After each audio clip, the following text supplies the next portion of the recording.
Hi there. Thank you very much for playing The Beginner's Guide. My name is Davey Reedon. I wrote The Stanley Parable, and while that game tells a pretty absurd story, today I'm going to tell you about a series of events that happened between 2008 and 2011. We're going to look at the games made by a friend of mine named Coda. Now, these games mean a lot to me. I met Coda in early 2009 at a time when I was really struggling with some personal stuff, and his work pointed me in a very powerful direction. I found it to be a good reference point for the kinds of creative works that I wanted to make. So just to start you off, this is, I think, the first game he ever made. It's a level for Counter-Strike. You can walk around here, by the way.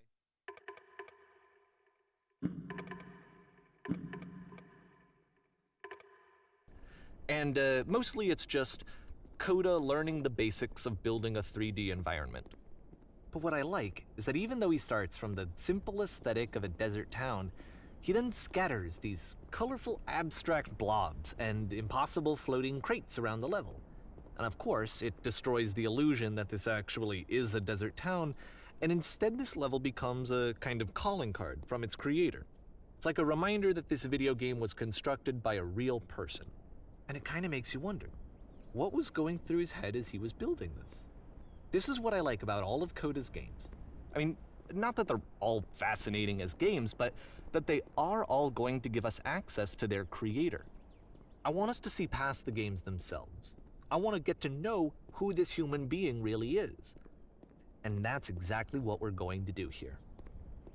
So, it's 2008, Coda starts making these games, and he never releases any of them. He doesn't put them onto the internet, he just makes them and then immediately abandons them, and they sit on his computer forever. And I think he really understood this image of himself as a recluse. At one point he jokingly renamed his computer's recycling bin to Important Games Folder.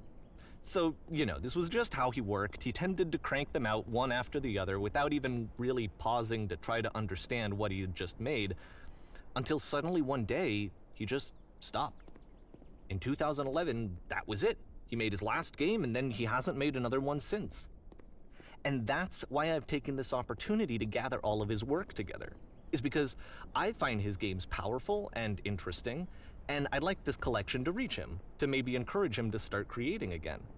And if the people like you who play this also happen to find his work interesting, then I'm sure it'll just send that much stronger of a message of encouragement to Coda. So thanks for joining me on this. If you have a particular interpretation that I haven't mentioned here, or if you just need to get in touch, you can email me at daveywreden@gmail.com. Okay, that's about it for introduction. Let's take a look at Coda's first proper game. As each game is loading, I'll show you the date that it was completed. This first one was made in November 2008.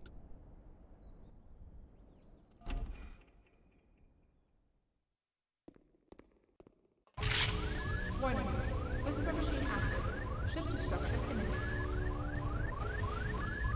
This game is called Escape from Whisper, and it's one of the more generic games you'll see from Coda.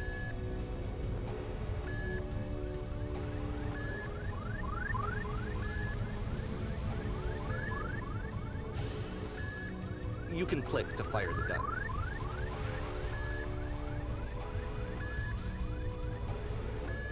Security call breached.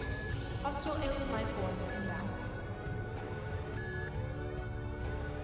It kinda looks like this game was abandoned mid-development. For instance, you have this gun, which you'd think would indicate that there are supposed to be monsters or enemies somewhere, but then clearly there are no enemies anywhere. You can't even reload the gun when you run out of bullets. But ultimately we don't really know. Maybe Coda thought that actually it was complete the way that it is. And I think that we should talk about his games for what they are, rather than for what they're not. Enemy force neutralized. Begin shift. I love how you can see the bottom of the universe from this room.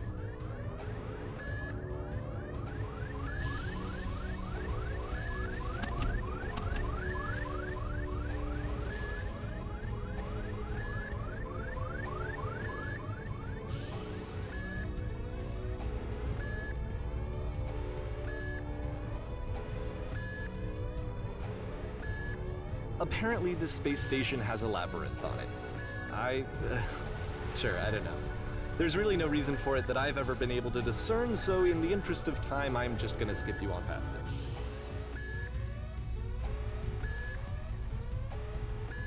Or, if you'd really like to solve the labyrinth, you're welcome to do that too.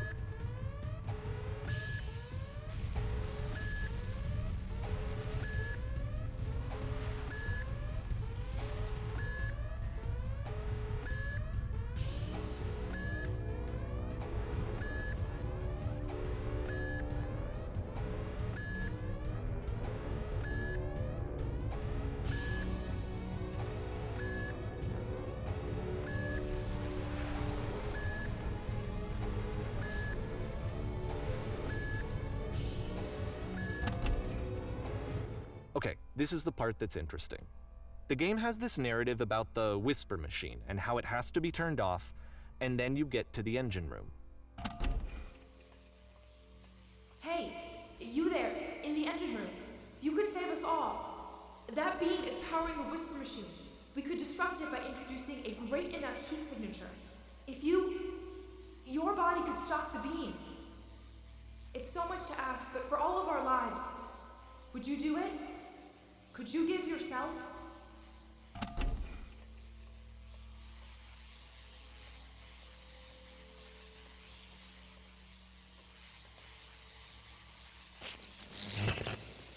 Let me pause here for a second.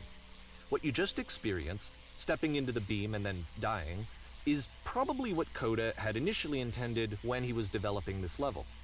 But when he first compiles and plays it, something goes wrong. There's a bug somewhere. And this is what happens instead.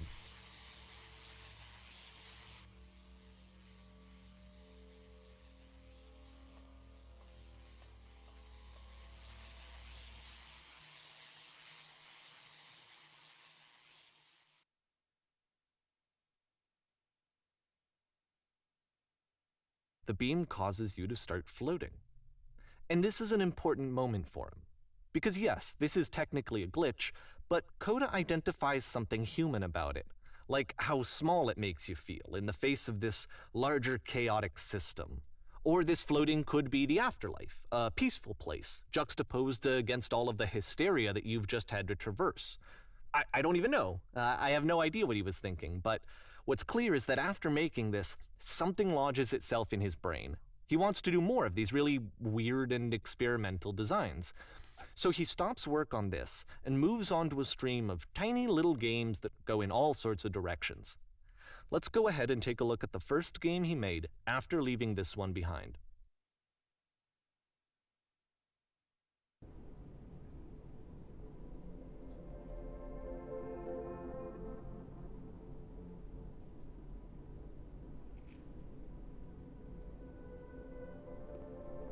Yep, in this game you can only walk backwards.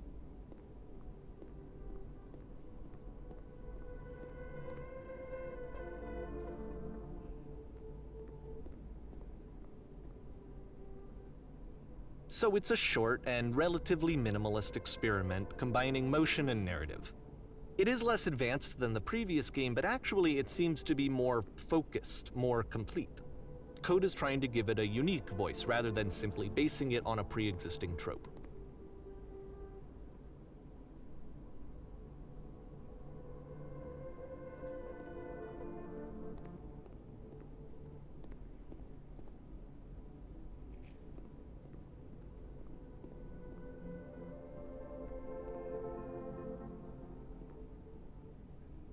It's a short little thought, it says what it wants to say, and then it ends.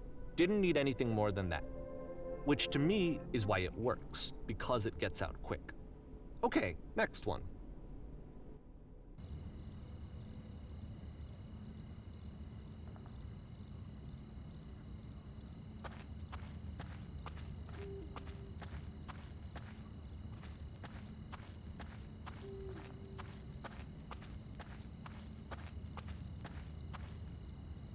And that's it. Okay, the meaning of this game won't be clear just yet. Please be patient with me for a few more games, and I promise you'll see what makes it interesting.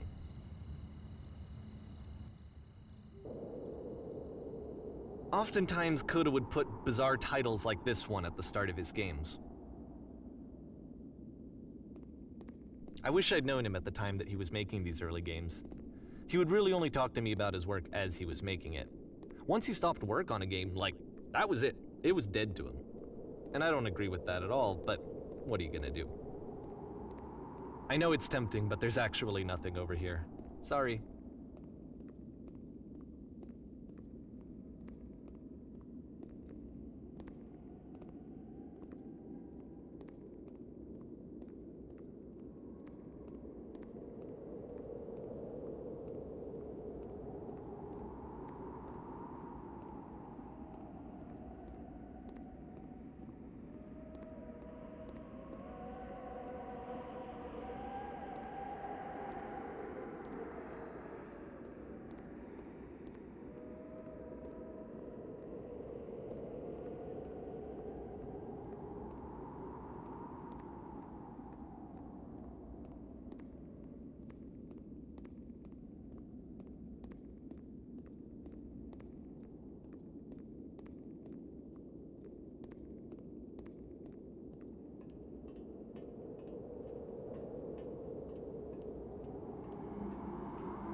Once you've been slowed to an absolute crawl, the door at the top of the stairs opens.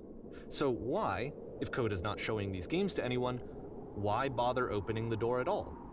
Well, to show you, I'm modifying the game here so that when you press enter, it'll bring you back up to full speed so you can enter the door for yourself.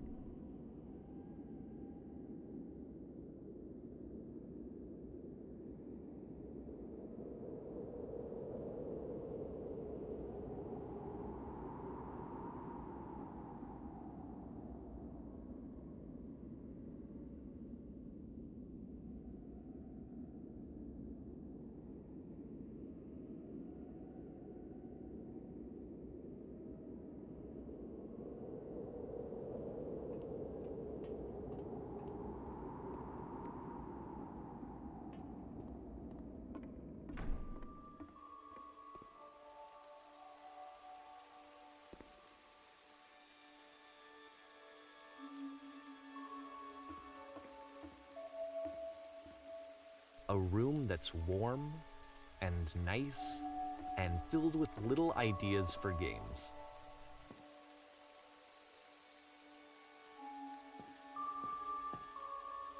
Coda would often tell me that he didn't mind if people thought of him as cold or distant. He said that he knew that he was actually a vibrant and compassionate person, but that it takes time to really see that. It can be a very slow climb to get there.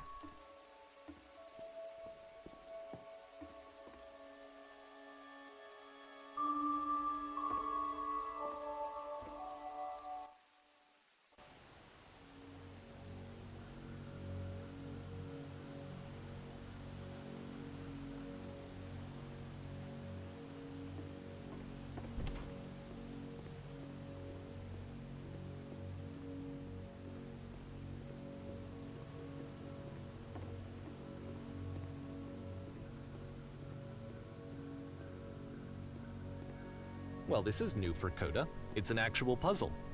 Go ahead and see if you can solve it.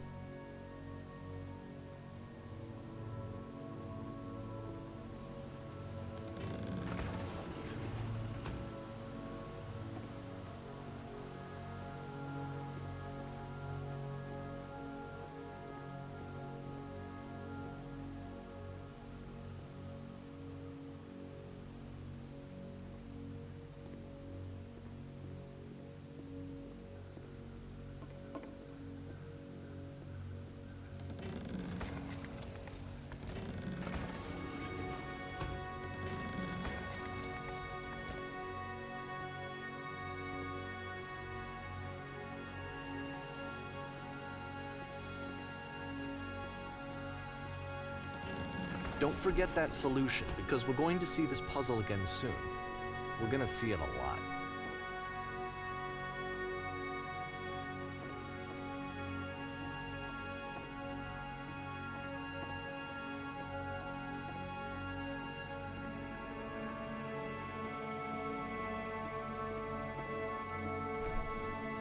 So that seems to be it, right? You walk down a corridor, you solve a puzzle, you get to the end. Simple enough. Alright, now I'm going to modify the game again so that when you press enter, it'll remove all of the walls from this room.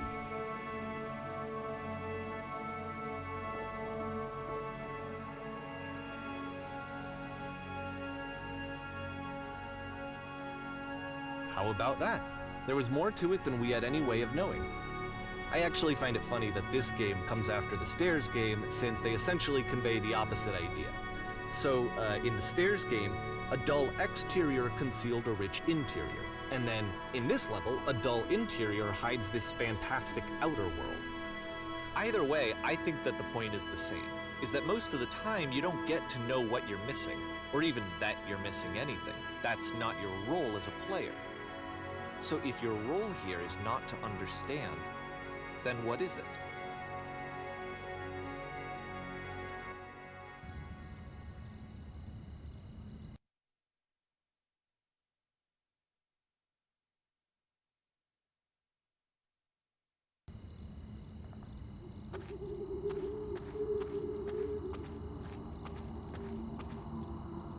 Aha! So, this, combined with the entering game from earlier, tells us that Coda believes his games are connected somehow. It could even be that the stairs game and the puzzle game are literally connected in between this and the entering game. There's a bigger picture that all of his games are meant to play a role in, some larger meaning that we won't be able to grasp until we've seen all of them. And once we have, we can step back and start to understand what exactly that bigger picture is.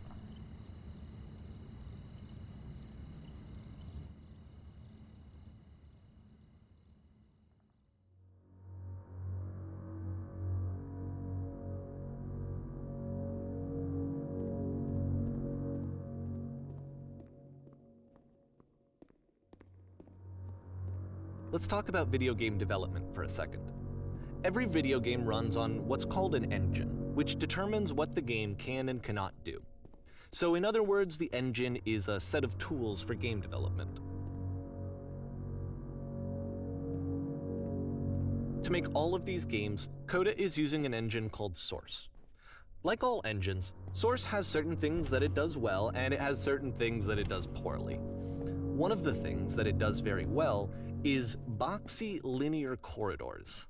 That's why so many of Coda's games are set in these large, flat, empty rooms, is just because he's working with what the engine does well. The tools available to the creator shape what kinds of creative work they're going to end up making. You might consider paying attention to the architecture in Coda's games, to notice how they seem to stem from an engine that's very good at producing linear, boxy corridors.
This prison, funny enough, in Coda's original design, the doors stayed shut for a full hour before letting you go.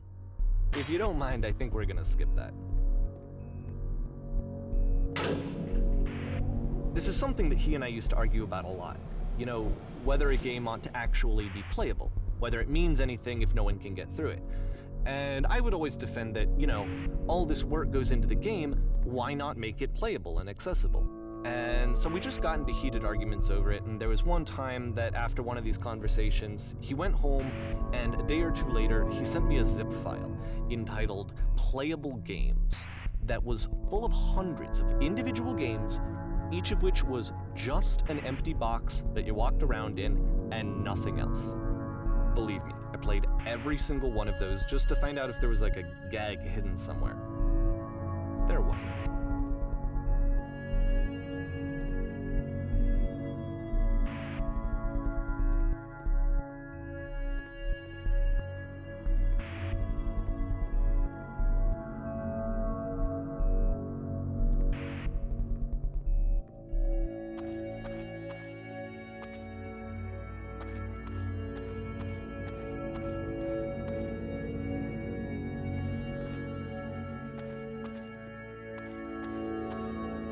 It's the puzzle again, with the exact same solution as the last time.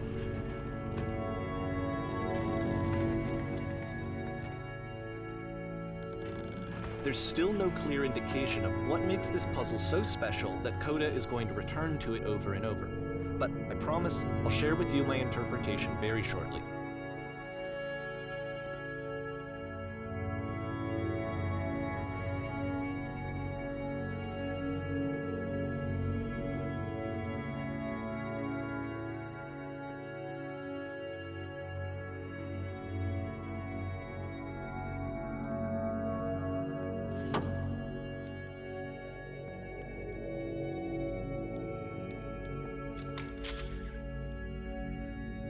Here, Coda begins using a kind of dialogue system that he fashioned out of the engine's chat capabilities. Use the 1, 2, 3 buttons on your keyboard to respond.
And so we make one last descent down to the final floor of the level.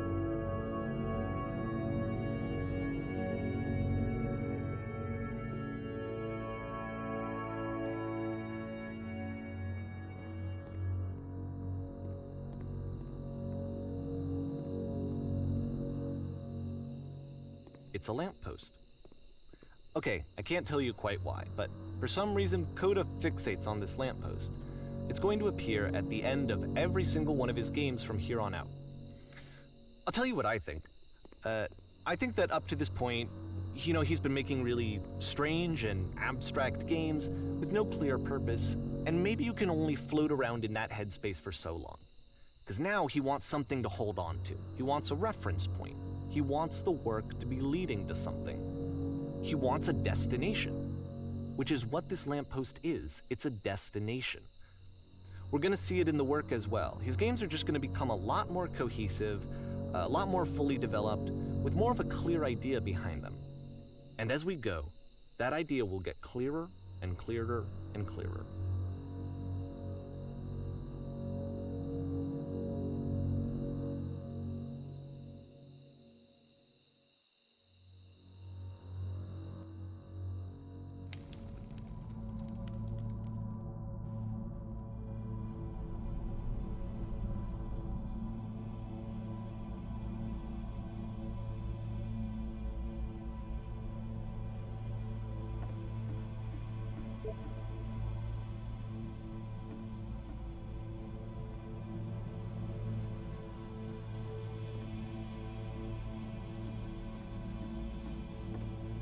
So first off, I'm sure you can deduce this, but this game is not connected to the internet. All of the notes that you're gonna see have been written by Coda. This was actually the first game of his that I ever played. This was shortly after I met him at a weekend game jam in Sacramento, where I grew up. I saw him working on this very level, and it was just so different from anything that anyone else was doing. So right away I was like, I have to be friends with this person. In retrospect, I think I was probably a bit too pushy trying to get his attention. I was over-enthusiastic. But he was very gracious about it and very patient with me. And I cooled off eventually.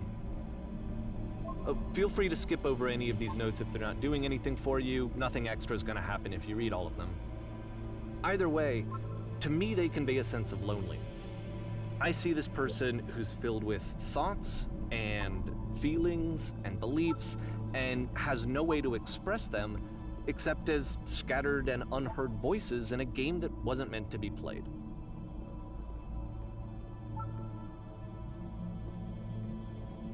But it's ironic, isn't it, that in playing this game and seeing how alone Coda often felt, that we get to know him better and actually kind of connect with him. And I have to be honest with you, this idea is really seductive to me. That I could just play someone's game and see the voices in their head and get to know them better and have to do less of the messy in-person socializing. I could just get to know you through your work. I think this is why I always liked Coda's games so much, is because it felt like they let me have that connection. I felt as though he was inviting me personally into his world. And then I feel less lonely too.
At the end of this level, we're going to see the puzzle again.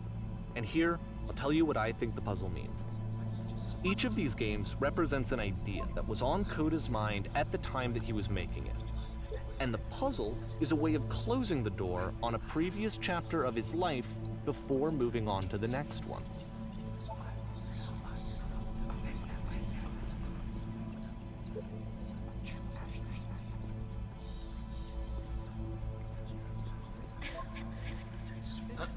In each of his games, after exploring a theme that, he might find difficult, Coda can then place this puzzle that he knows has a reliable solution, he understands exactly how it works, and so it gives him a simple mechanism for moving on.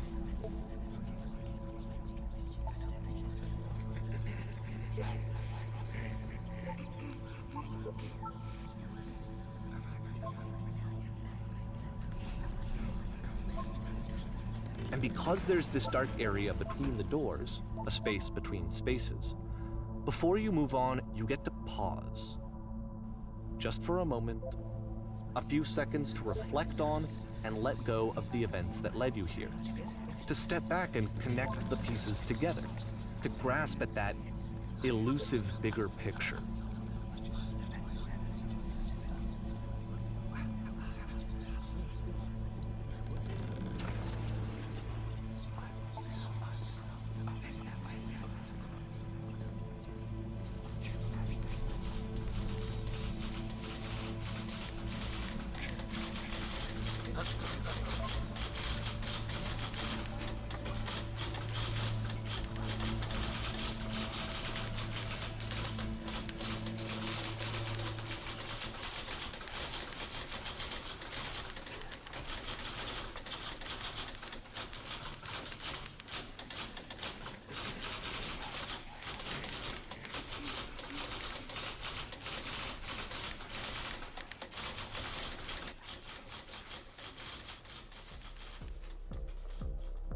Okay, this one is tough. It's gonna kind of just spin its own wheels for a few minutes, with it.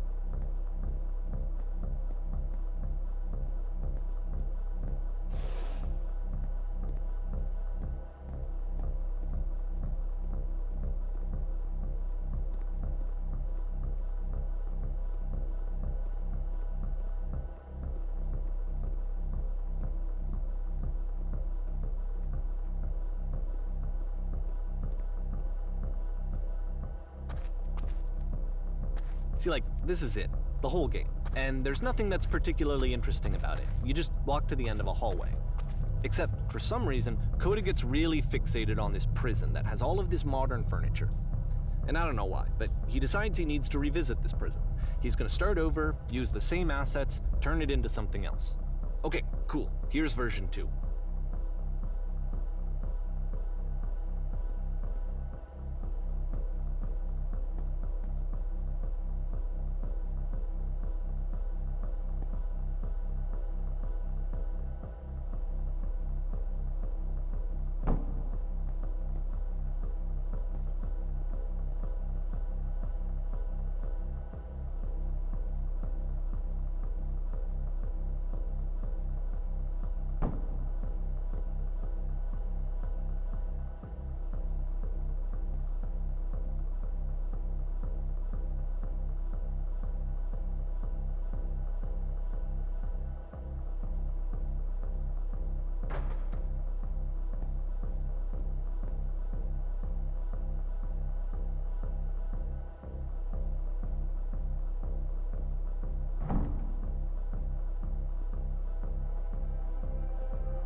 There's a bit more to this one, but still, it's not really communicating anything. It's kind of just weird for weirdness' sake.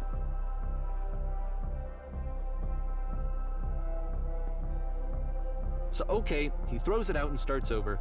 This time he comes at the prison idea from a different direction.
And of course, now the table is gone and you can't begin the chain of events to escape.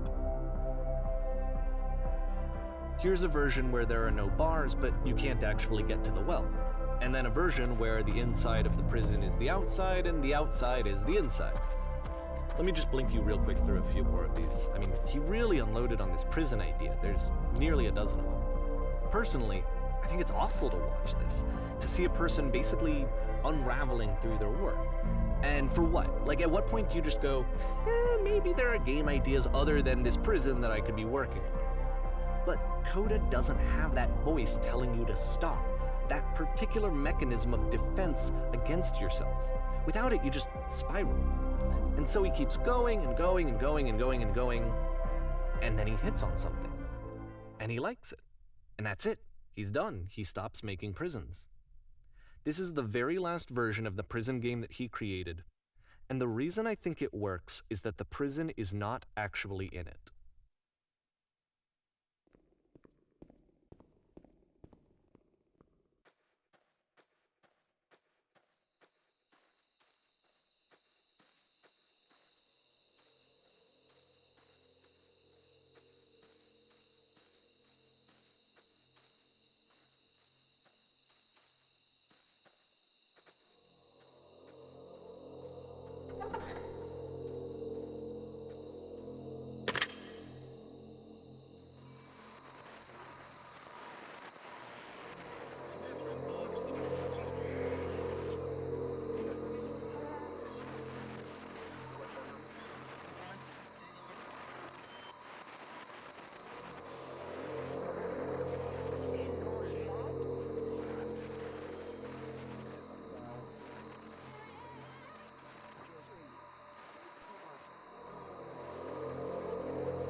It's a conversation.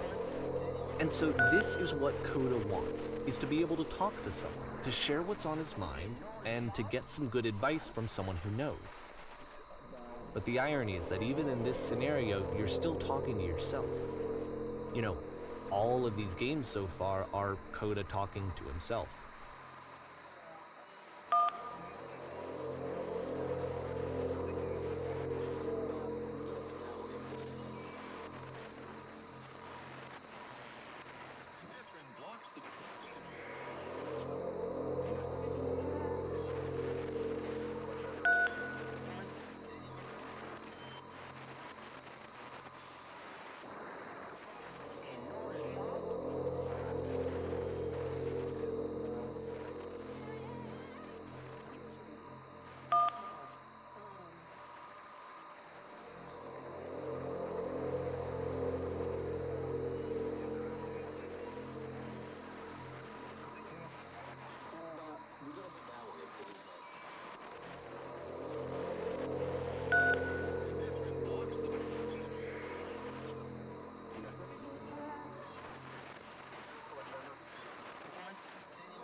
I can see why he considers this a fitting conclusion to the prison games. After all of the obsession and frustration, just to be told by someone you can trust that things are going to be okay. Wouldn't that be nice?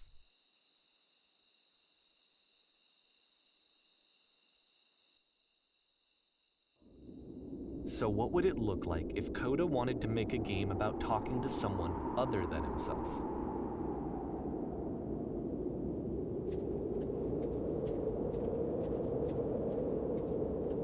To me, this environment is meant to represent Coda's puzzle, with the two doors on either side and a dark transitional space between.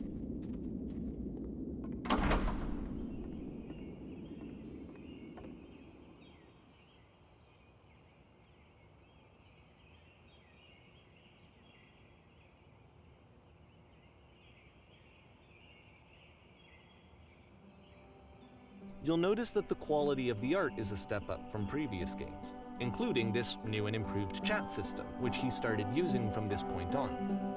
From here on out, he begins putting much more effort into the visual polish of his work, and this particular game took 2 months to create as a result.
After the intense set of prison games, this house cleaning level almost feels like cleansing.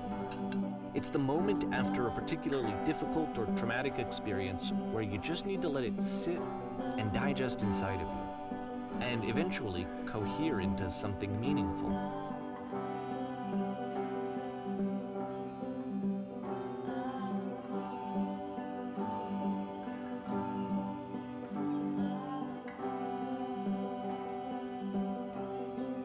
I know that Coda really liked this game.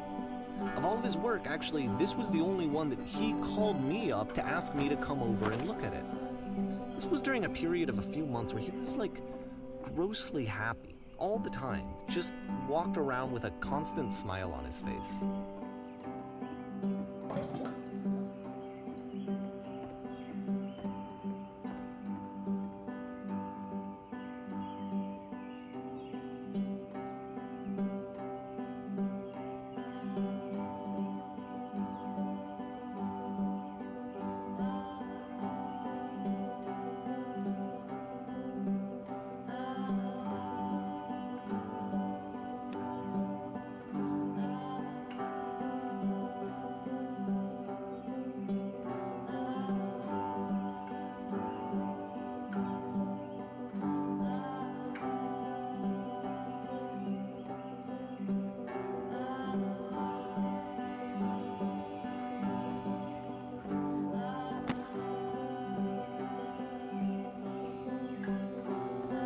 I'm glad he made this.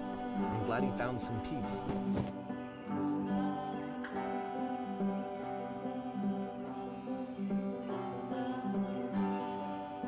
But, of course, it can't last.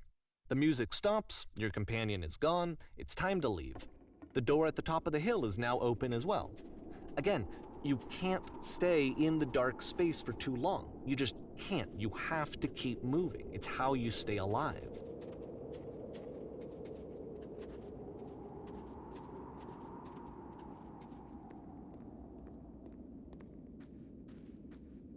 Which is the whole point of the puzzle doors, right?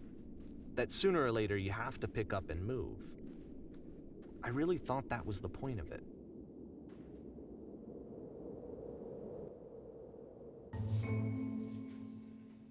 This one gets a bit goofy.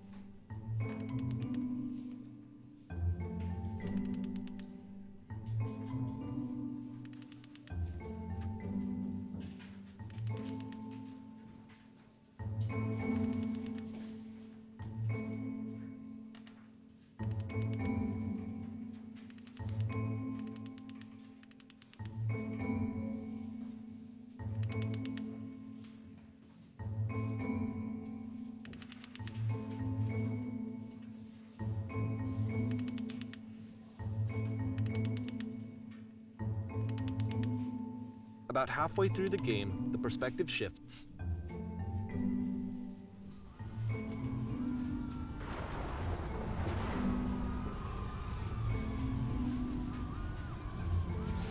And you play as the teacher. And suddenly, you discover that your teacher is just as bigoted and afraid as you are. Oh, and also you can move around the classroom now.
fell pretty hard for this one.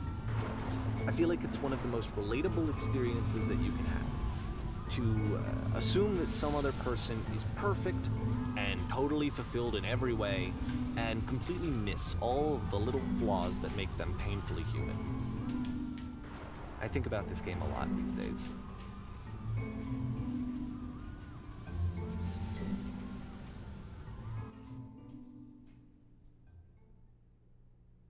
This one took a lot longer than all the others for Coda to make. It was 4 months between this and the last one. That's twice as long as it took him to make any other game before this, and it's not like it's particularly complex, so I remember I found that a little strange at the time.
The game ends with this eerie premonition of what's going to happen next in Coda's life.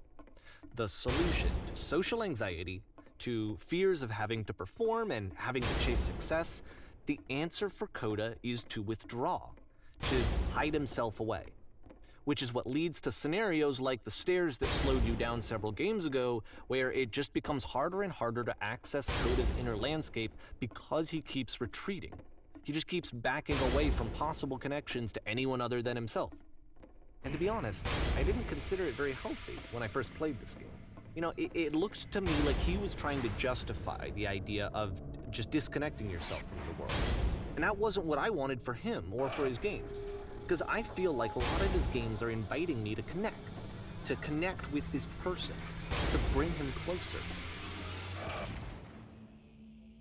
But what can you do? After this, Coda went off and took another 5 months to make a new game.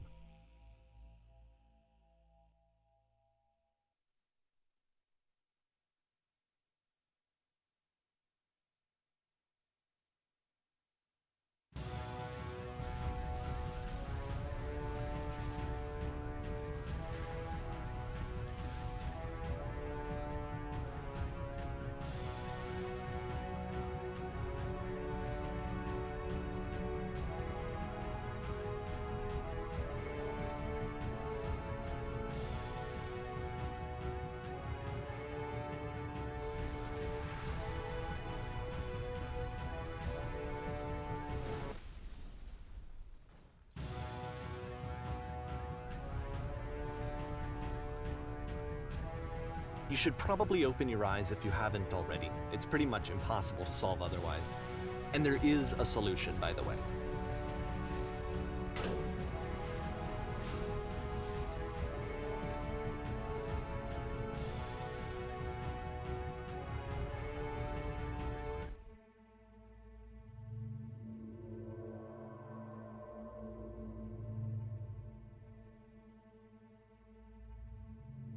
Like I said, I was getting concerned. First off, he's never been this explicit in his work about exactly what he's thinking. So where's that coming from? But then even weirder, his work has potentially stopped being an outlet for him. Not like he's having trouble iterating on ideas, but he literally just can't think of new ideas anymore. And in person, he was being a lot more distant than usual. Like, you know how sometimes a person will just deflect anything that you say in order to keep themselves disconnected all the time? It was that kind of thing. Here was the point in my relationship with Coda where I really started to wonder if he needed my help in some way.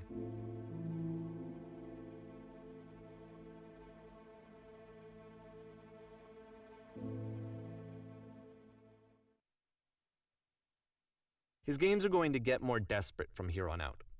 After this game, it's almost 6 months before he finishes something new.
If the last game featured Coda talking explicitly about his creative frustrations, this one turns it up to 11.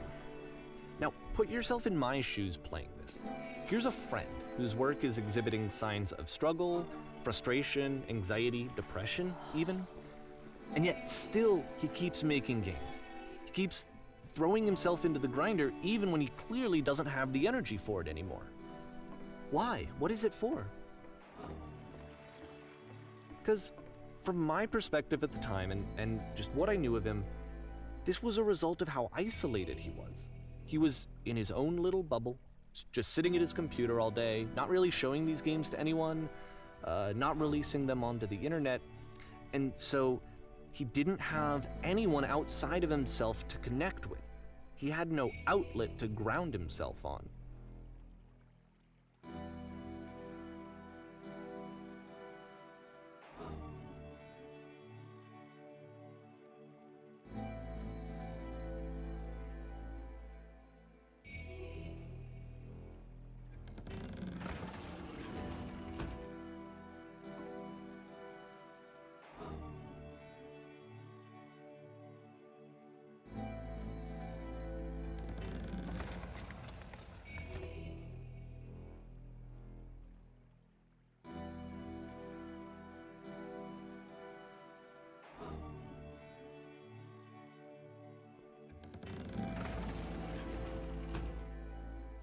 You can't talk yourself out of loneliness.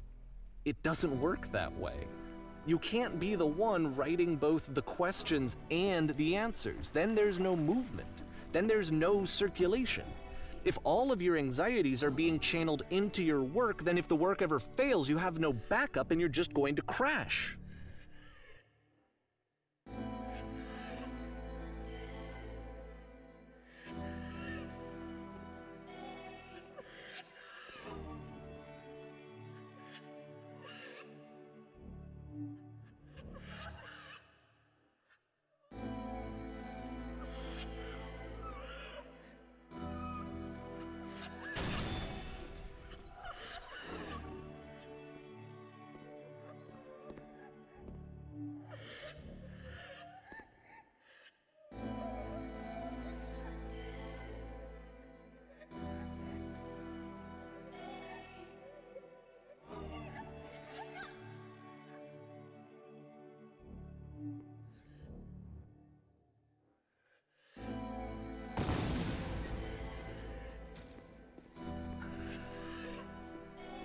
Seeing this game at the time that he made it, it looked really unhealthy to me.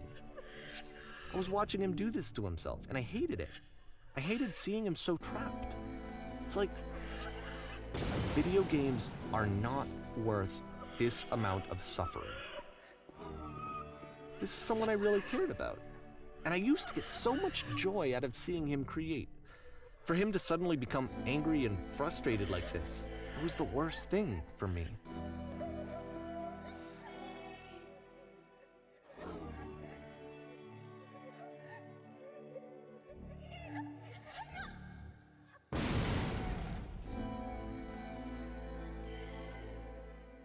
I don't know. This is what I felt at the time. I don't know how else to explain it. I wanted it to stop more than anything. I had never felt so rotten. I needed more than I had ever needed anything for this to stop.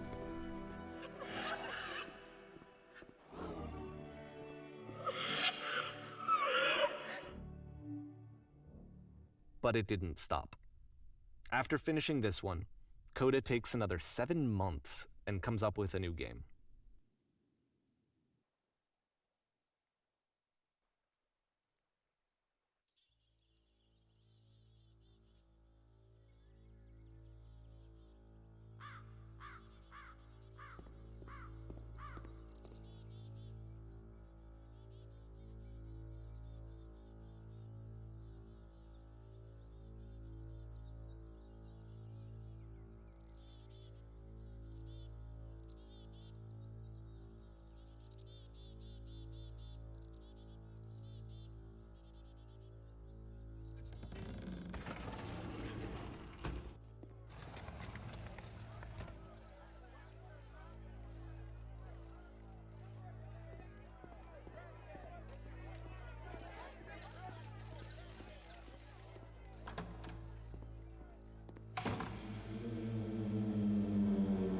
And of course, it's the machine.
So now the work is becoming self-destructive.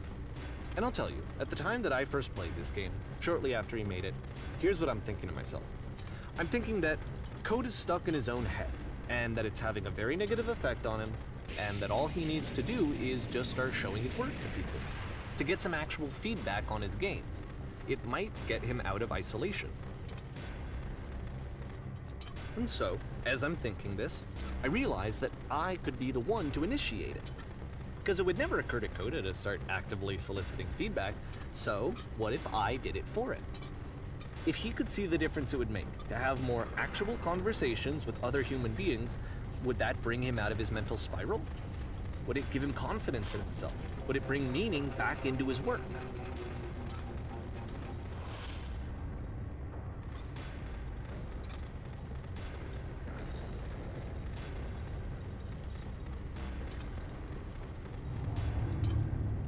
So I started showing Coda's work to people. I took this one, and the islands which you just played, the theater, the notes, the house cleaning game, and some of the prison escape games. I brought them to people that I knew and trusted. I asked their opinions. And the great part is that they really loved his games.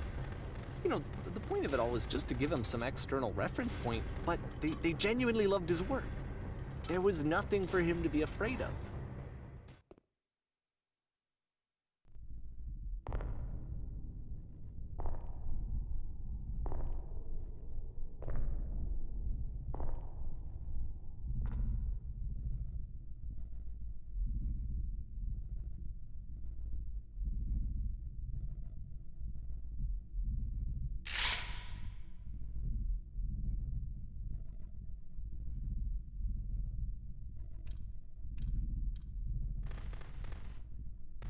Can you see why I felt like this was the right thing to do?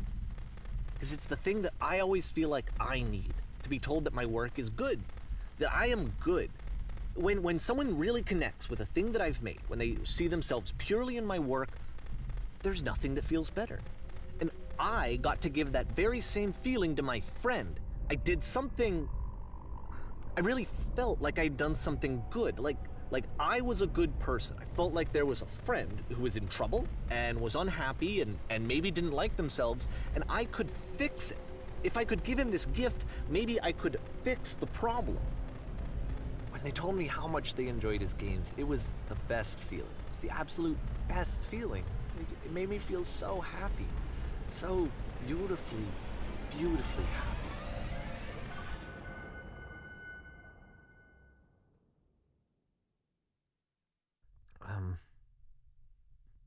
So anyway, Coda finishes this game, and then really he just kind of takes off for a while.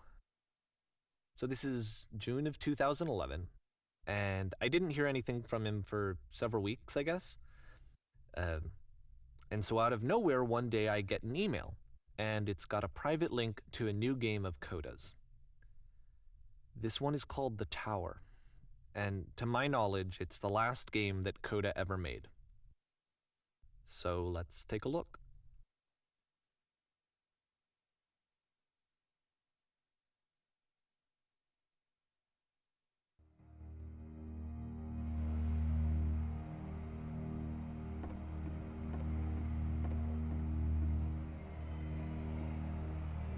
And this is where I have trouble saying anything meaningful about Coda's work.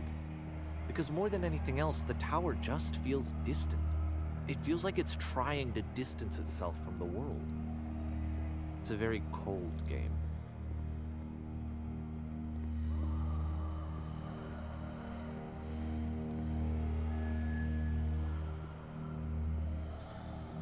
This room actually has a maze in it. Except that all the walls of the maze are invisible. And then every time you touch one of the walls, there's this awful flashing and noise, so the experience is really miserable. The game goes beyond not being meant to be played, it actually seems to despise the player for trying to play it at all. But I do want to show you the rest of the level, so when you're ready to continue, press enter and I'll put a bridge over the maze.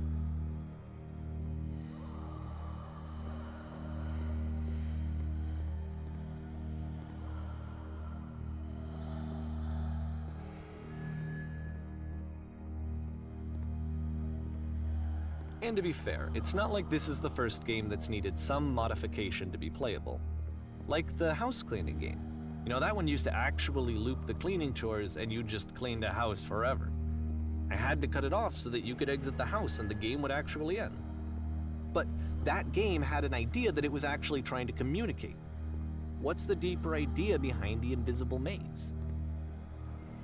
The only way past this challenge is to randomly guess the 6-digit code. Like the invisible maze, it's frustrating to me, because it's the opposite of everything else that Coda has made. It doesn't encourage thought or engagement. It doesn't ask anything of me, except a lot of my time. If I could have reached him during this time, then maybe I could have asked him, but I couldn't. I still don't really understand why this is here. I'll put the code on the ground for you here, though, so that we can move on.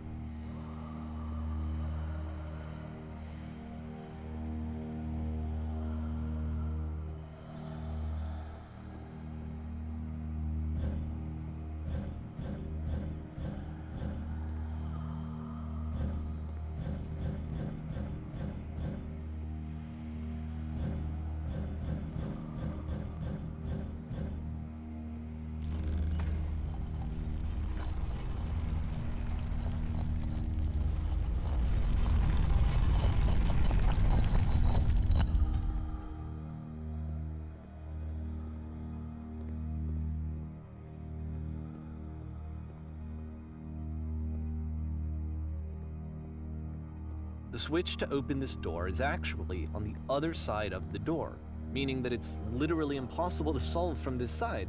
So even if you somehow brute forced your way through the first 2 challenges and you got to this point, there's actually just no way to progress. And it's scary for me, the idea of Coda cutting himself off entirely, just saying, you know, that's it, that's the end of the conversation, not giving me any way to fix the problem.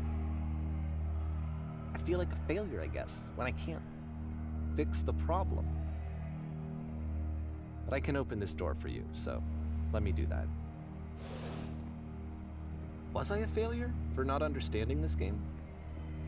I mean, I don't know why I would be. It's not like everything needs to have a solution, but I feel it somehow. I feel like I failed, and I don't understand why. I remember, it's June of 2011. I'm playing this for the very first time. And as I'm playing, I'm thinking to myself, I don't know this person. I have no idea who this person is. It wasn't the guy I knew, it wasn't my friend.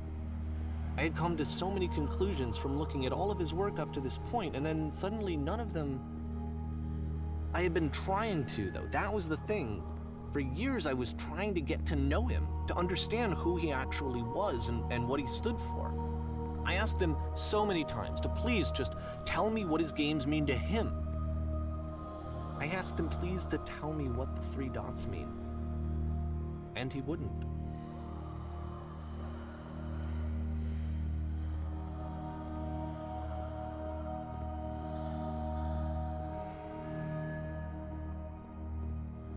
I just felt so strongly that if I could have connected with him, that if I could have somehow made his work my own, that I would finally be once and for all happy. It was that I needed to see myself in someone else. I needed to be someone other than me. But he stopped and left, and it felt somehow like I had failed.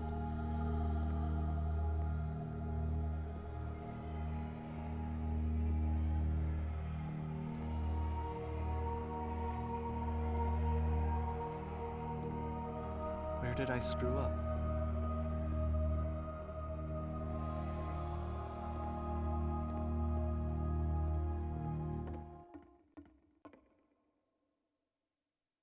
I'm the reason that you stopped making games, aren't I? It's because of what I did. I poisoned it for you.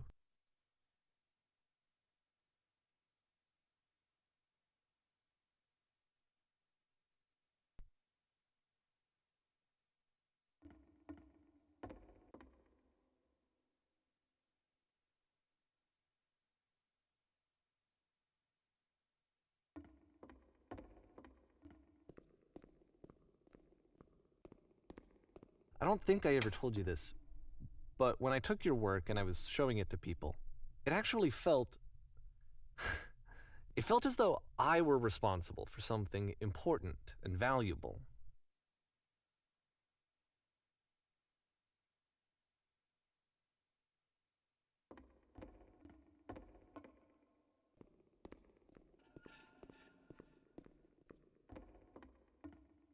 And the people who played them, they treated me like I was important.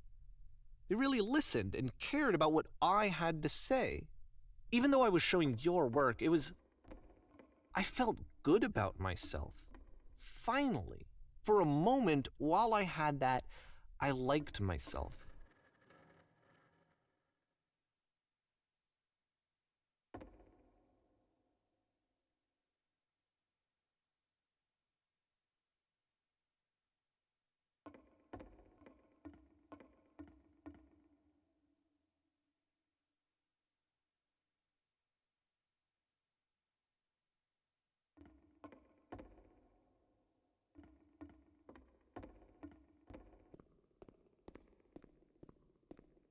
And then you stopped, and I didn't have anything left to show people. I just had to be with myself. And as soon as that happened, there was no feeling at all. Nothing. Less than nothing. What does that mean?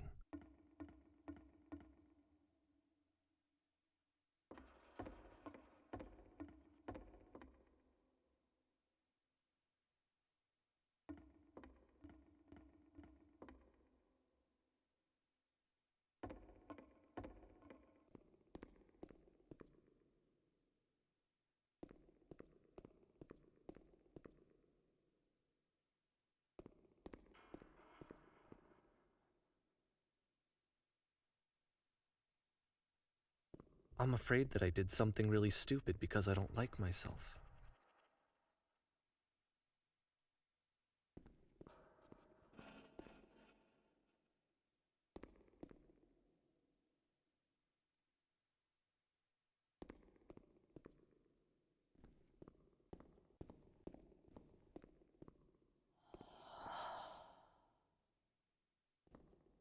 That's why I'm releasing this collection of your work, is because I haven't been able to find any other way to reach you.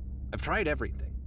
And so a part of me has hope that if I put this compilation out into the world, and if I put my name on it, that maybe enough people will play it so that it'll find its way to you, so that I can tell you that I'm sorry. I know I screwed up. If I apologize to you truly and deeply, will you start making games again? Please, I need to feel okay with myself again. And I always felt okay as long as I had your work to see myself in. I mean, is something wrong with me? Because I know that I did an awful thing, and I'm doing it again right now. Like, I'm showing people your work, but I can't stop myself from doing it. That's how badly I need to feel something again, like I'm an addict. There has to be something wrong with me. Can I apologize? What if I tell you I was wrong? Will that work? Will that fix it? I don't know. I don't think it will, but there's nothing else that I can do. Just tell me what you want. I'm sorry. I'm sorry. Please, start making games again. Please help me. Please give me some of whatever it is that makes you complete. I want whatever that wholeness is that you just summoned out of nothing and you put into your work. You were complete in some way that I never was. And I want to know I want to know how to be a good person. I want to know how not to hate myself. Please. I'm fading, and all I want is to know that I'm going to be okay.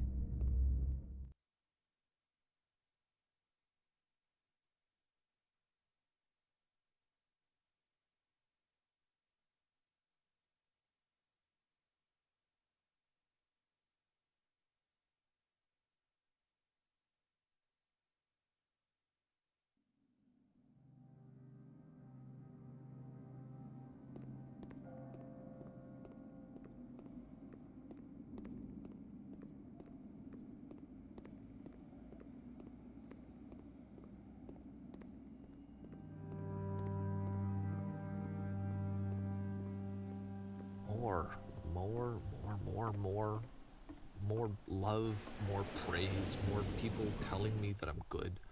Always more. It's like a disease. Solution. Solution. Solution.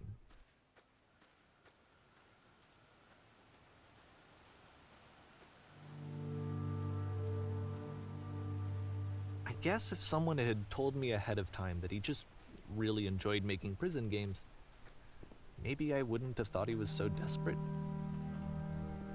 I wouldn't have told so many people that he was depressed. Maybe he just likes making prisons.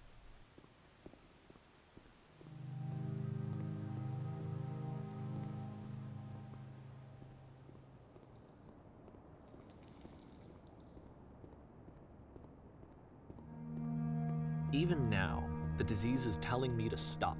Don't show people what a shitty person you are. They'll hate you.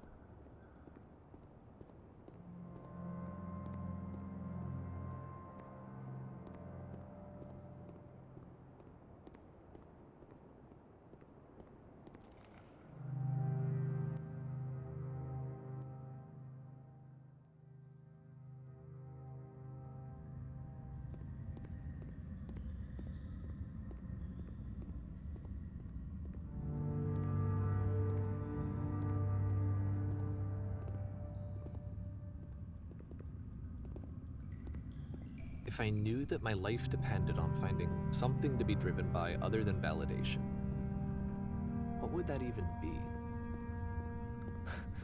It's strange, but the thought of not being driven by external validation is unthinkable. Like, I actually cannot conceive of what that would be like.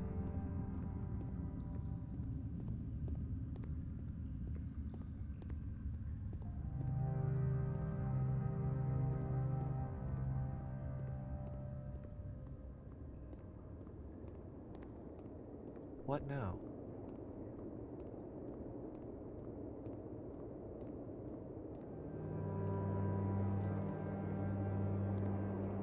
I think I need to go. And I'm sorry, because I know that I said that I would be here and I would walk you through this, but I'm starting to feel like I have a lot of work to do. I have a lot that I need to make up for, and so I'm just gonna... Okay.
Turn back from this cave.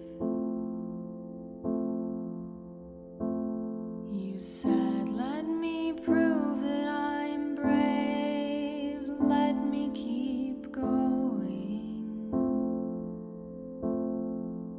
But the cave goes for miles and miles and miles.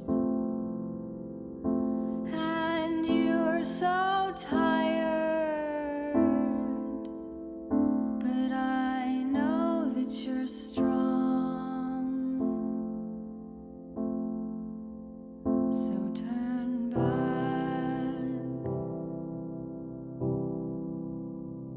turn back.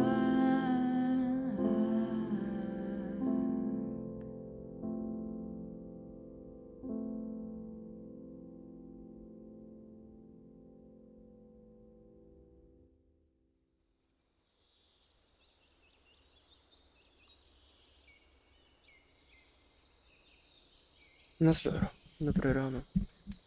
Jde to? Teď jsem zrovna dohrál hru. Zrovna jsem jí dohrál.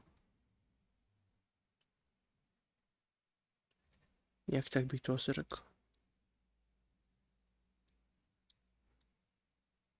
Co ty, jak tebe se daří?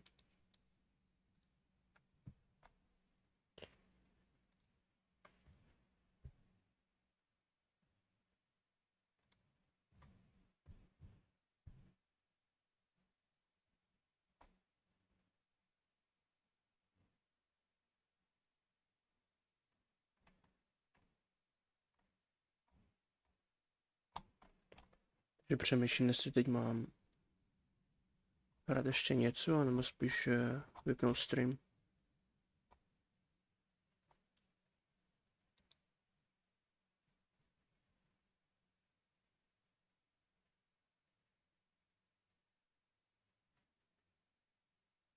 Nevím, přemýšlím nad tím.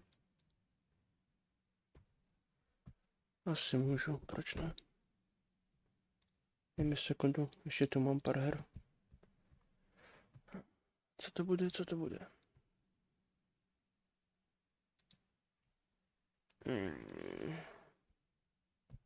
Můžu buď tohleto, anebo tohleto.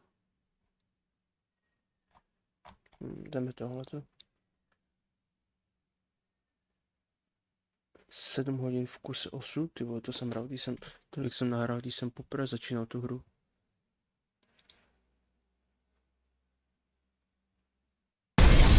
To je to nahlas. Jdi to prdel hru.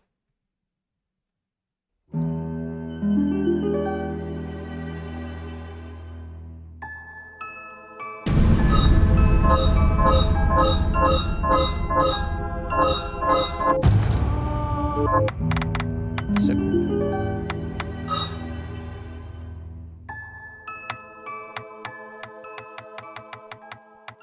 OK, to by mělo být lepší. Jo, já vím, já to hned připravím, sekundu.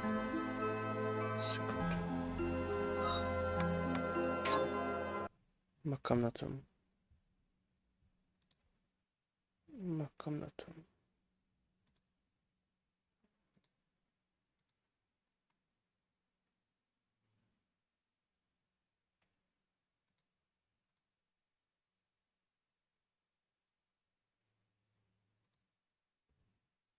Tak, tohle to zvětšíme, takhle.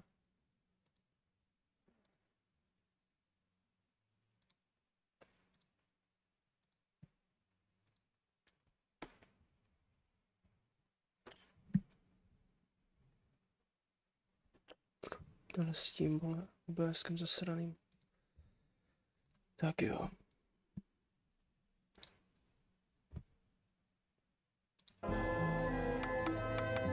Sakra se ohled úplně na hovno. Full screen, bude teď mě nezajímá.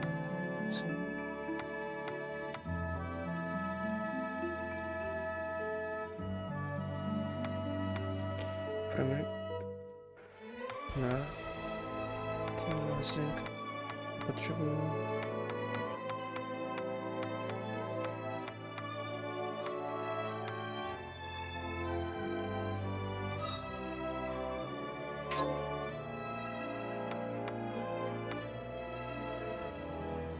Měl by si to vidět.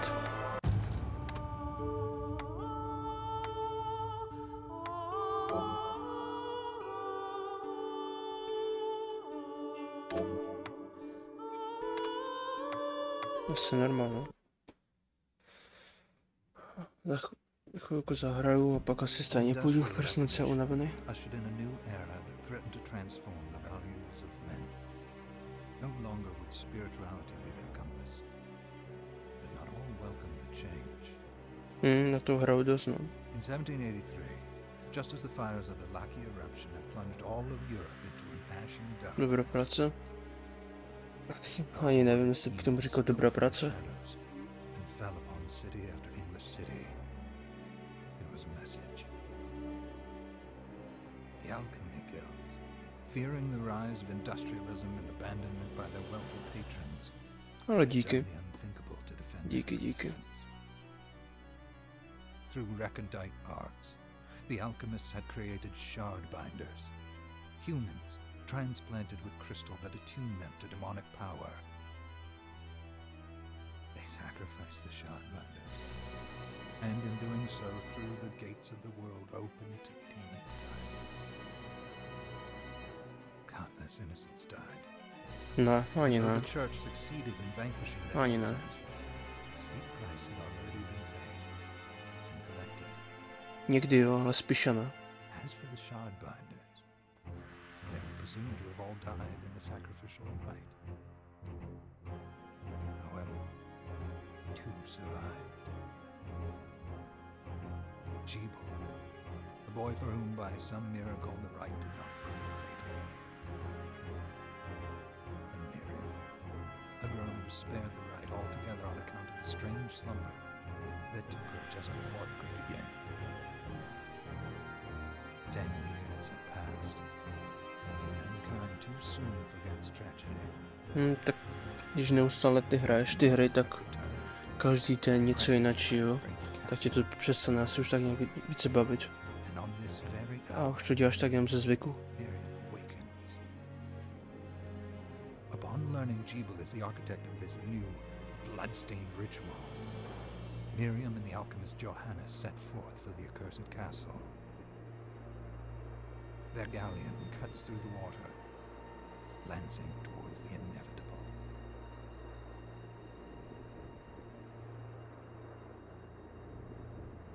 Samozřejmě najdu se hry, které si dokážu užít dost, ale nevím, čím více to hraješ ty hry neustále, tak tě to nějak už přestává bavit. A už to prostě hraješ automaticky jenom.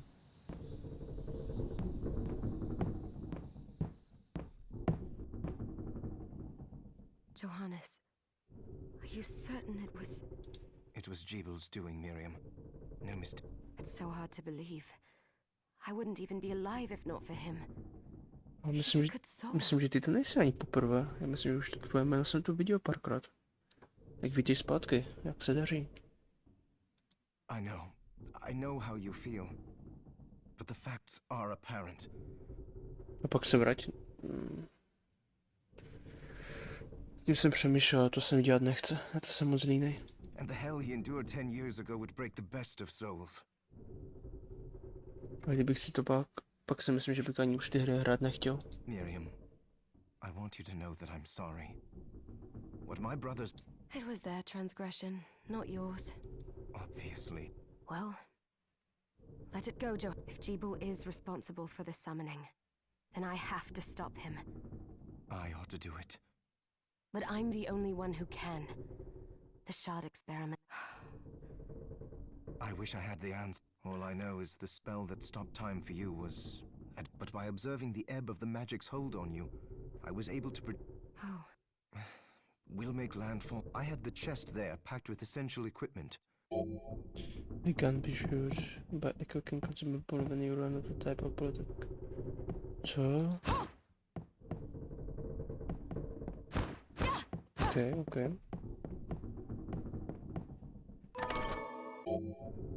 Kung Fu shoes. What the fuck? Ježiš.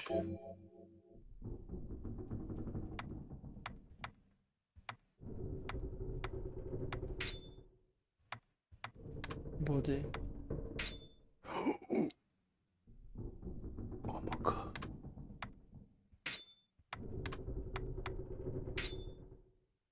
Teda.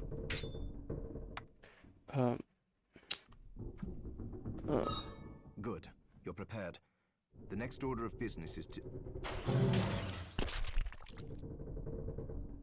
I'll take care of it.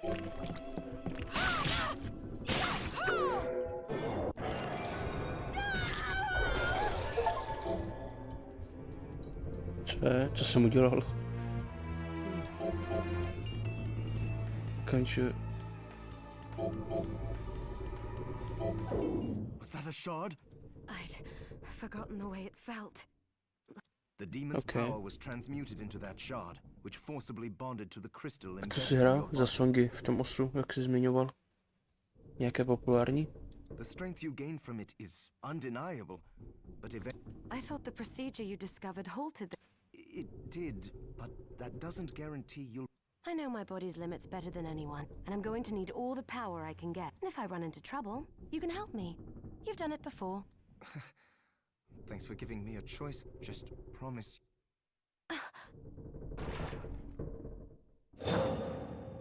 How did they get inside? The demons from the castle must have infested... Then they can help me wake up these muscles of mine.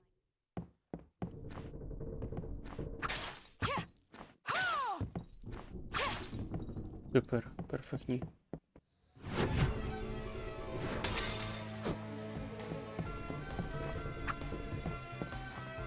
To spíš potřebuji double jump, abych se tam dostal.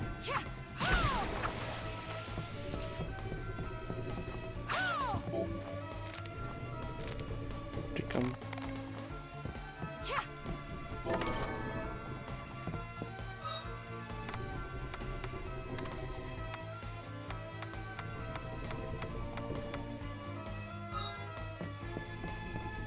This device responds to magic.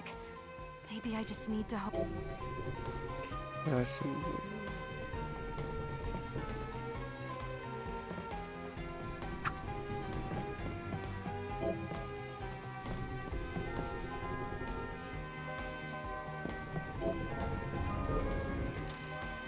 OK, dobře.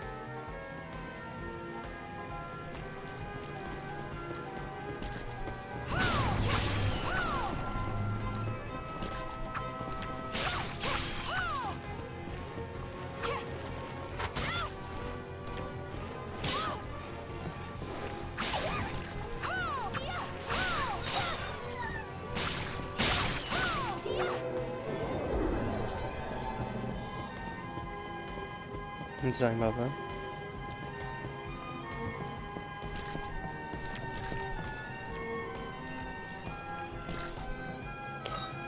Store.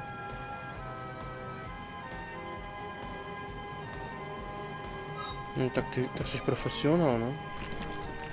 Já jsem vždycky hrál ty songy ve 9hvězdičkové, anebo někdy 4hvězdičkové.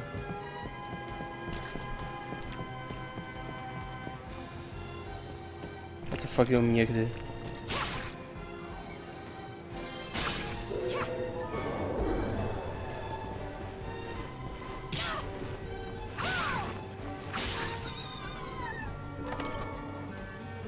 Oh my. Co jsem to našel?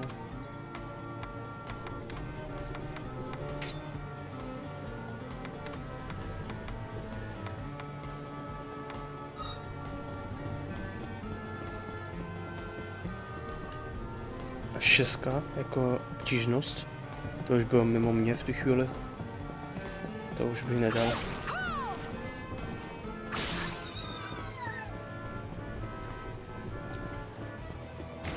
Co zase tohleto?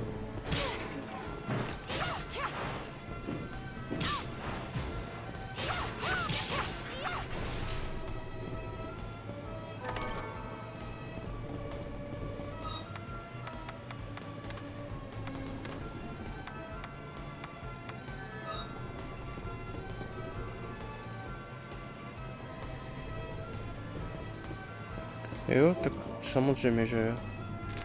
Když jsi profesionál. A ty, co to dělali s těmi 10 hvězdičkami, jsou šílenci už. Už je i...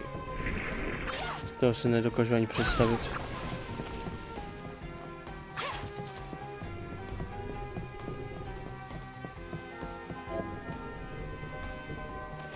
No takhle.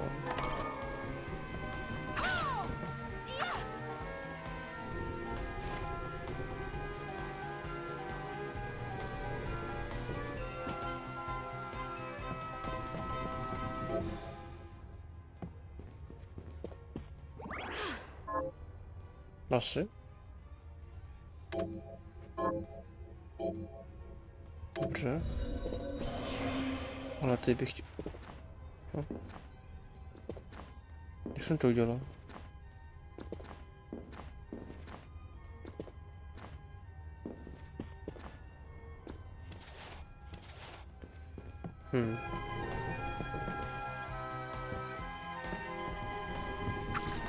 Já už dávno nehraju osu, protože jsem ztratil ten pocit v ruce. Možná kvůli tomu, že jsem to strašně moc hrál, neustále každý den, tak najednou prostě přišlo to, že jsem už to fakt nedokázal hrát.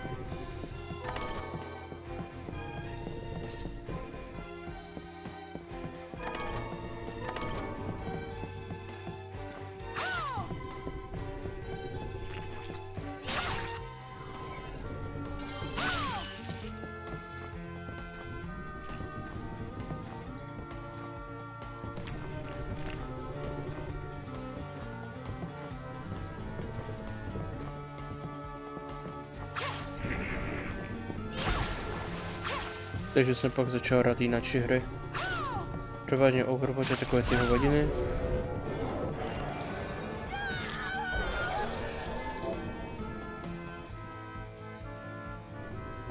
A pak už jen klasické offlineovky.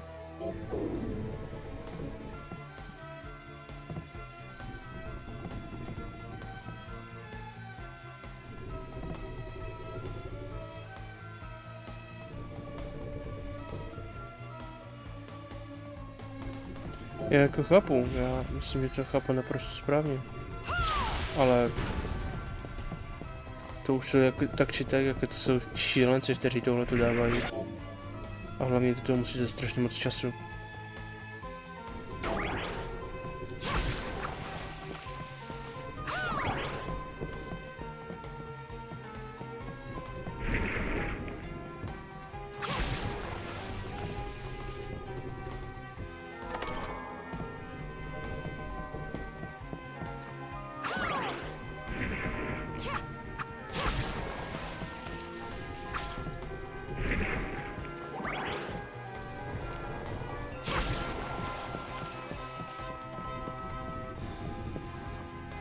Tyhle kam to jdu?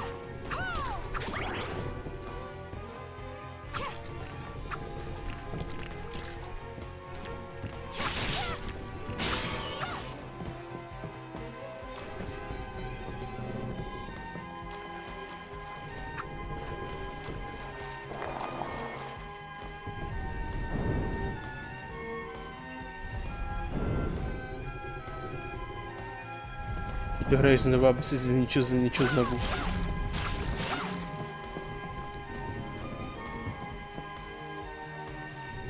Jo, to je pravda, to je pravda. Třeba dost času jsem hrál Moose Dash, což je taky rytmická hra.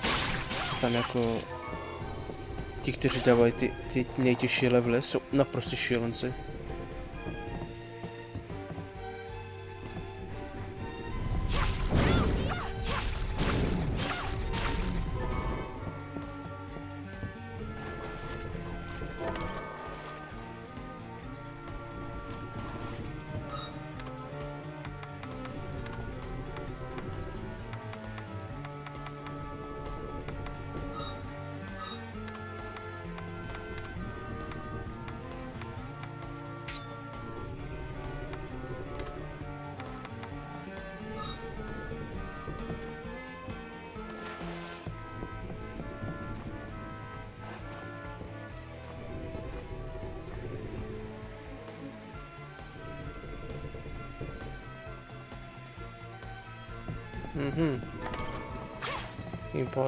Tím pádem dobrý pro tebe.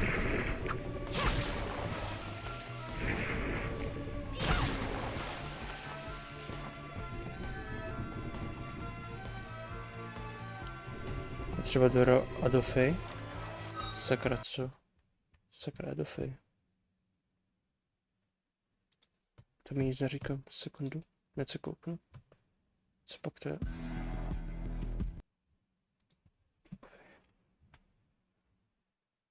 O jo, tohle co?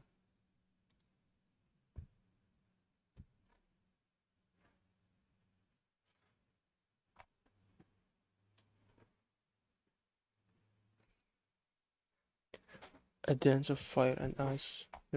Jo, tahle ta hra. Já to jsem párkrát viděl u streamerů hrát. Dost se u toho nervovali.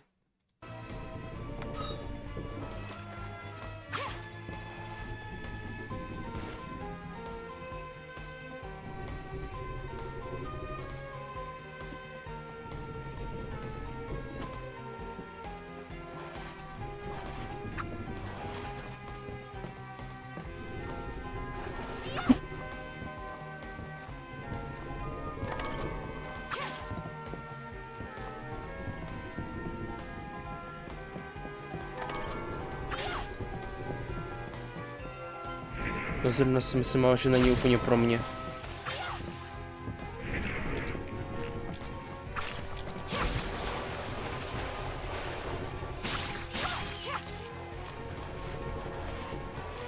Ještě se vrátím do té místnosti, co tam bylo. Jestli tam náhodou něco najdu zajímavého.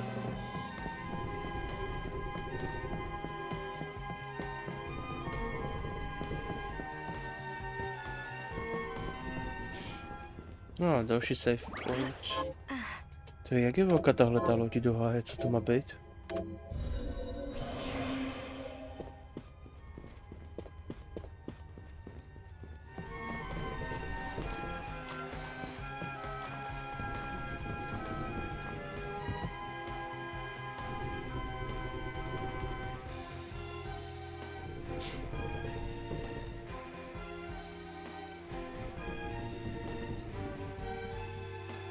Ale Getting Over It jsem hrál a úplně jsem se nenervoval. Jakoby u té samotné pointy, že spadnu, ale spíše toho jsem byl zklamaný sám za sebe, že jsem vůbec spadnu z takové sračky. Ale musím se někdy muset kouknout na nějaký guide, jak si dostat přes nějaké ty specifické místa. A vůbec mi to nešlo.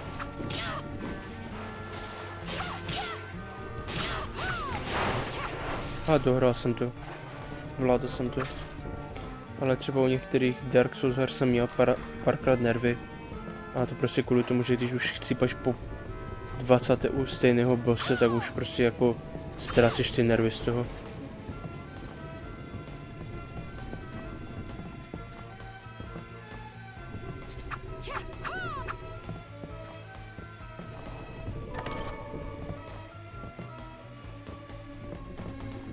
Tam je nějaká trhu.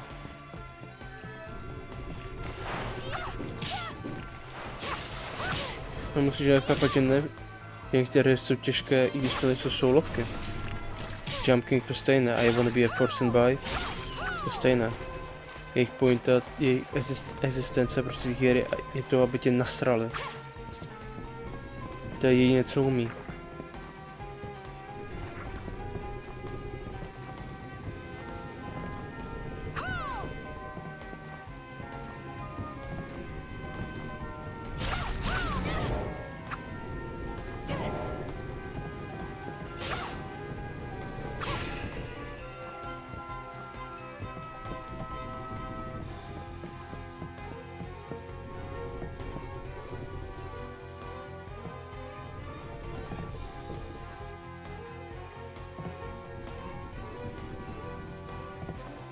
No tak chilloval jsem tam taky, dokud se tam prostě neobjevily fakt nějaké extrémně těžké místa už.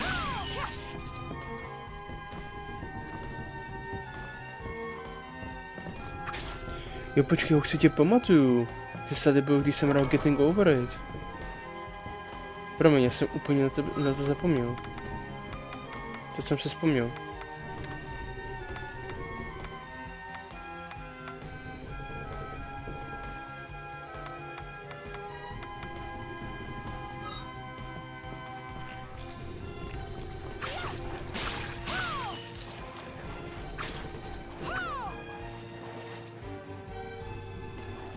Asi ani nepamatuju.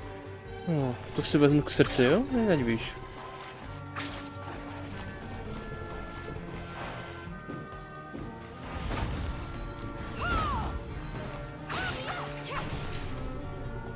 Klidu, já to neřeším.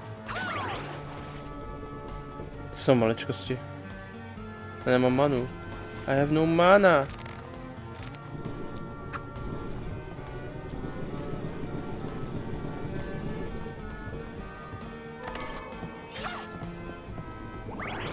To se fakt jako maličkosti teda neřeším. Mám tady 351 sledujících, myslím, že si někteří pamatují vůbec, kdo já jsem. Ani náhodou.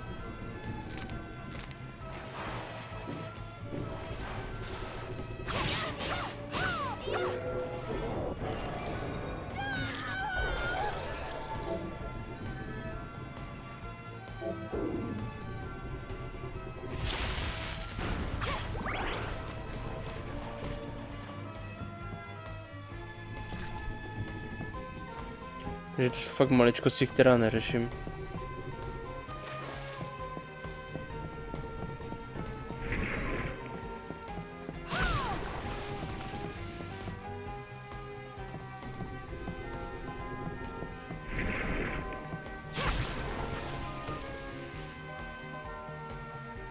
No právě, a to je to na nastrání, ten Pixel Perfect. Je to je to, co ti asi tak nějak naserou toho. Protože než se ti to vůbec povede, ten Pixel Perfect.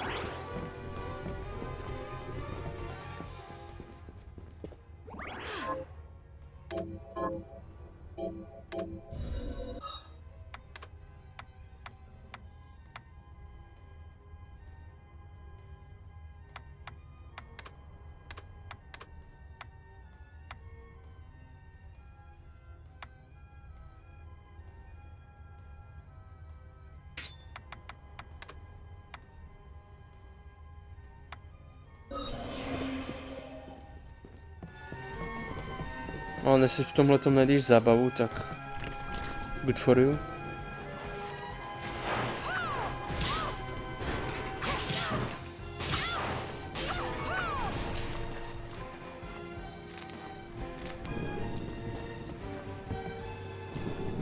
Třeba když jsem hrál Nioh, tak vůbec jsem si to neužíval. Litoval jsem každé minuty, co jsem to hrál.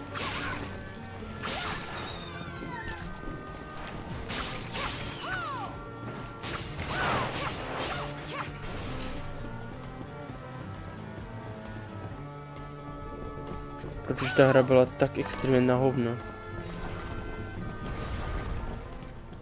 No.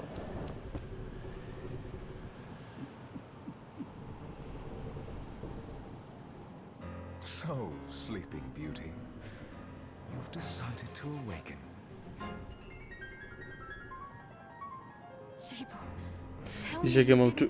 Jak já mám tu čepici na hlavě, co to má být? How does it not? After all the sins humans wrought upon us? Asi 40 ze 100? Co? OK, dobře. Johannes told me what they did to you, and you're right, it's horrible. But what you're... No!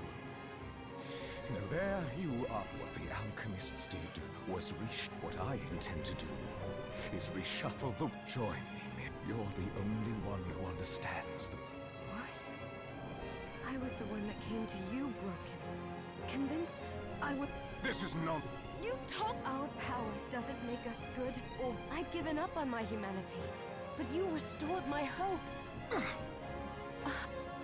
Master Jeeble. Miriam, you're here to kill me, aren't you? Along the way, you'll have no choice but to absorb shards and avail yourself of the powers of hell. If you can still claim to be human at the end of it all. Come, Gregory, we're leaving. Někdo tady je nějaký emo? Jeeble, wait!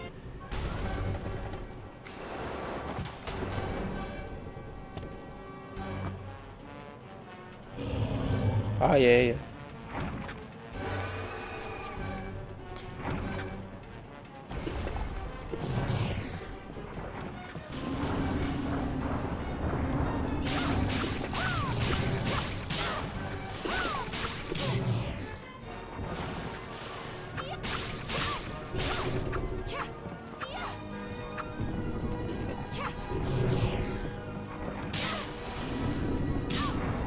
Tak, co to má být?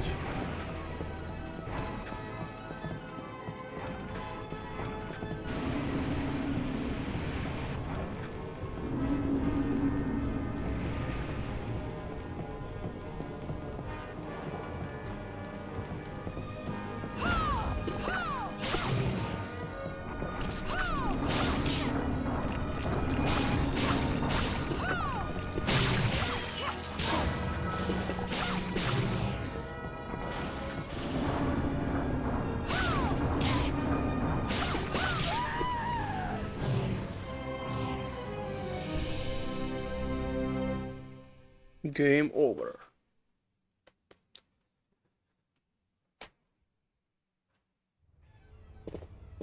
Mhm.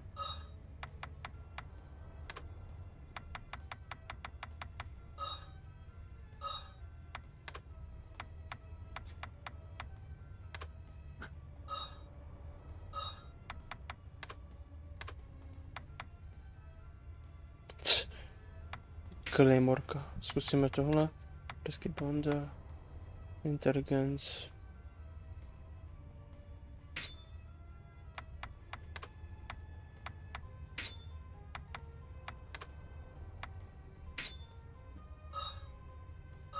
Ale já až tak moc často jako ty stresující hry fakt nemám rád.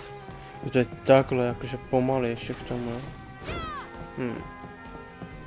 Hezké.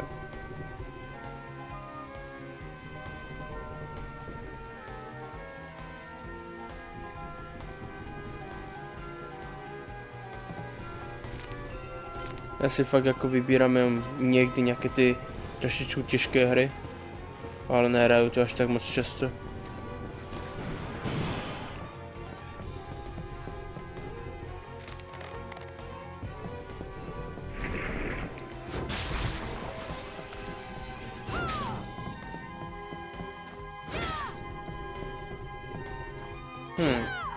Tam se úplně ale nedostanu.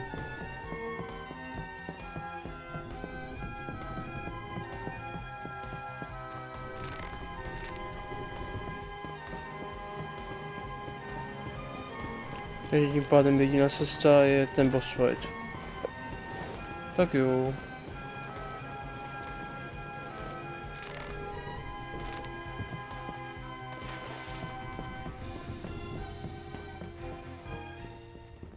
Asi jo, no.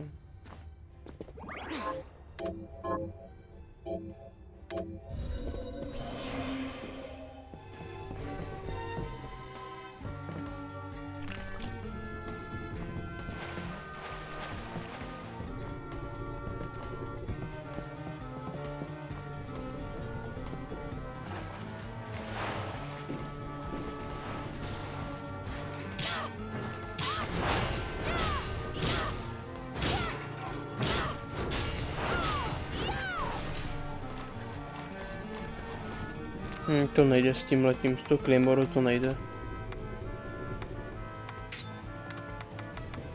Ten risky blade je lepší na tohleto, je dost rychlejší.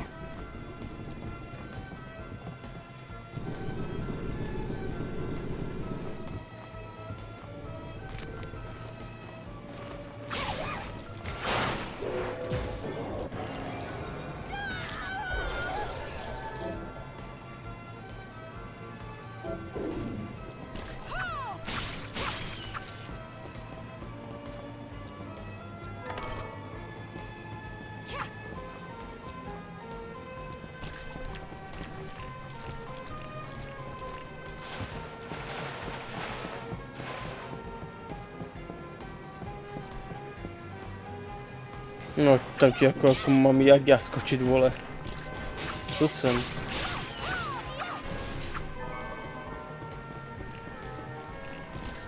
Se to tu ještě teda uložím.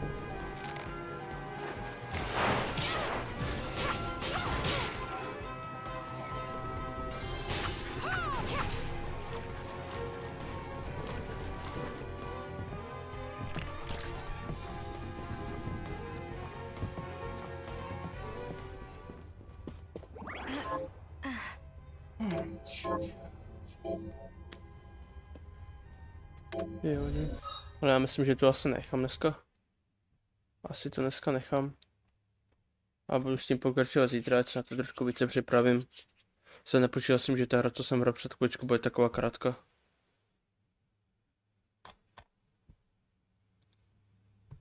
To se dalo asi čekat. No, hele, dík, že se tu zastavil. Možná se zase někdy uvidíme, jestli na mě zase nezapomeneš. Tak jo, tak se měj. Hezký den, s Bohem.